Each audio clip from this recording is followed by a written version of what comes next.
پوینټ سره زم همیرا او د نن ورځې مهم خبرونه.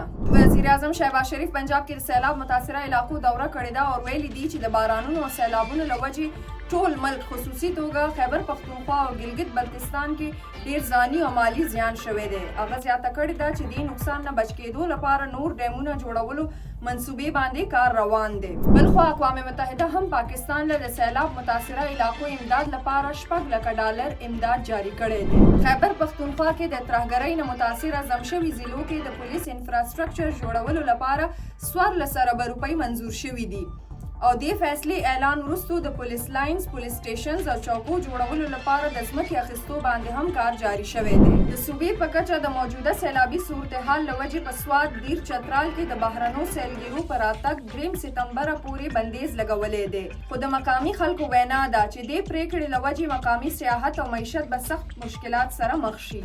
پاکستان نیشنل شپینګ کارپوریشن په بیړۍ کې 2 نوي انفرامیکس ټینکر اضافه کړې ده. دې سره PNSC بیړۍ جهازونو شمیره 12 ته رسیدلې ده.